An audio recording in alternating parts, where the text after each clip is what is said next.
My name is Kelly Ramapera, and this is Ramapedia.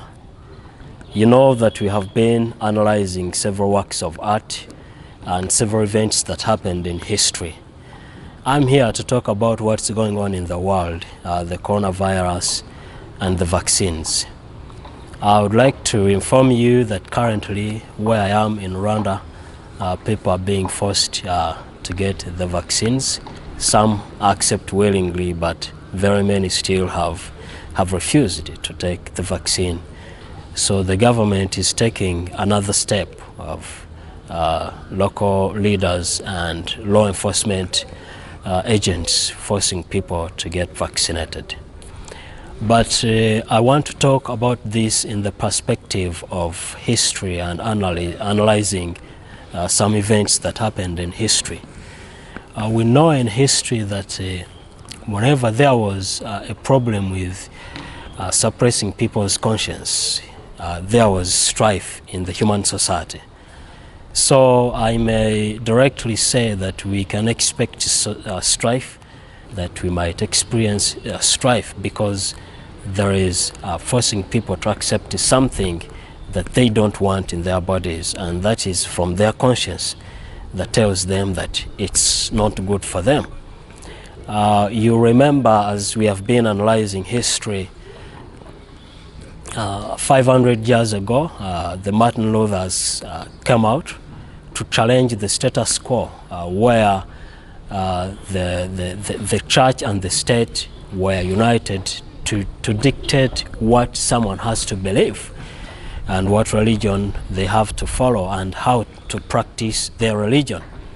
And during that time in 1500, when Martin Luther came out and challenged this and challenged the Roman Catholic Church, and of course the states that so much listened to what the church said, he was of course arrested and he suffered a lot, but he set a precedent that the John Wycliffe's, the William Tyndales came up and challenged this in Britain, and that's why Britain came out as a Protestant nation. And the doctrines of Protestantism came up, and these were all in favor of human conscience, the conscience of human beings and their dignity. That it came out that many nations started to rebel against being oppressed to think the way certain people say that you have to think and believe this way. So what happened is that Britain became a Protestant nation, and of course because they colonized the United States, which was a country, a land of people who fled from Europe, who fled religious persecution from Europe and fled to this land, the Americas, the United States of America today. They also came up as Protestant nations. So these two shaped the world in very many ways, but using republicanism that gives freedom of people, including the freedom of conscience, and condemning the idea that the state and religion must be the same. So people given freedom to choose how to worship and where to worship. So this freedom of conscience shaped our world and came out with the freedoms of people that were declared in the UN Charter, that were declared in the Bill of Rights of the United Nations in 1948. But before 1948, you know that there was the League of Nations. Now the idea of freedom of these Protestant nations was that there is security when people respect each other, when nations respect each other's rights, when freedom of conscience is respected. So when these nations were trying to enforce this throughout the world, but before, of course, their idea conquered the whole world, there was World War I. And in combating other aggressions, other wars that would come out later, the world thought of something called the League of Nations. But the United States and United Kingdom refused to join this League of Nations that was signed in Paris, in France. Because first of all, France in the first place wasn't a Protestant nation. And so their ideas did not accrue to the freedoms of people, to give them freedoms such to avoid aggression, to keep peace in the world. So France, the League of Nations believed that people had to be combined in one umbrella, in one thinking, in order to bring about peace, which is not the idea of these Protestant nations that said, no, people don't need to be one people, they have to live their diversity and respect each other, respect each nation the way it is. So they refused to join the League of Nations, and what came next was the World War II and the formation of the United Nations by United Kingdom and the United States, but with the idea of this freedom of conscience and other freedoms, but of course conscience being the fundamental freedom of people, of human beings, that gives them their dignity the way it is.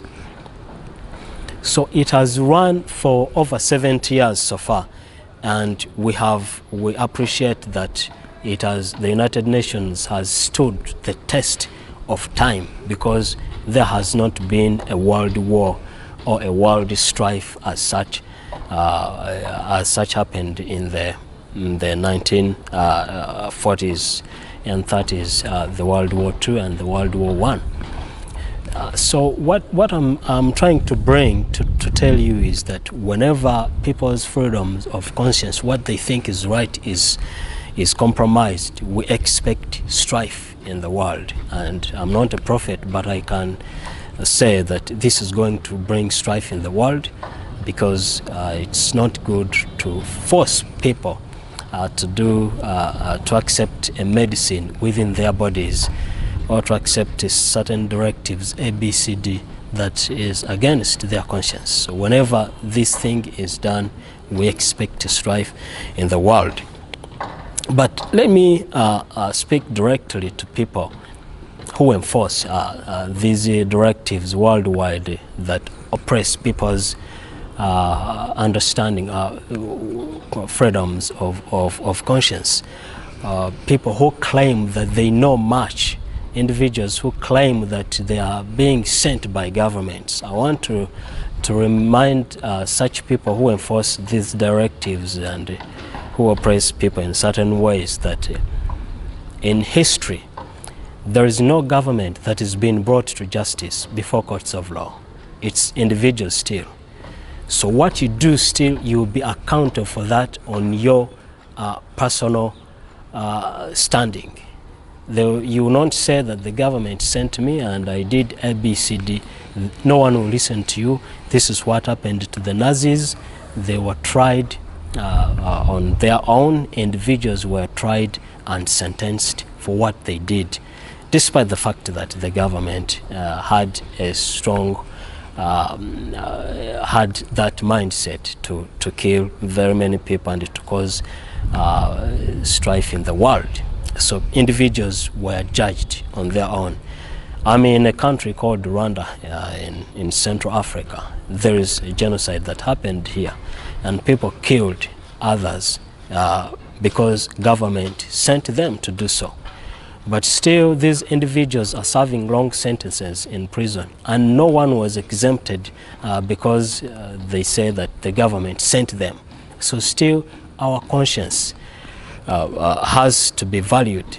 So whatever you're doing, think, why am I doing this? If I'm brought before justice, will I say that so-and-so sent me? Do it when you know that you are the one accountable through and through, accountable for it through and through.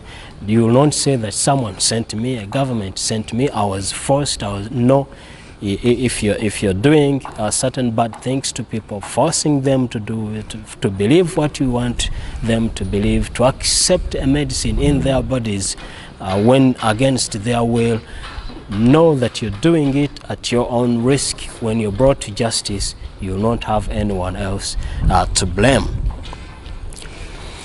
This is my message, and my message is still to people who still, I want to tell people who have their conscience against certain things, please stand firm to that. Don't relegate because someone has forced you, there is threatening of this, and speak out. Speak out what you think, such that people can hear you. If they may listen and they may not listen, as long as you've laid down your reasons why you don't accept certain things, there's no problem with that. If you die for it, die for it. Very many people have died for their freedoms. It's better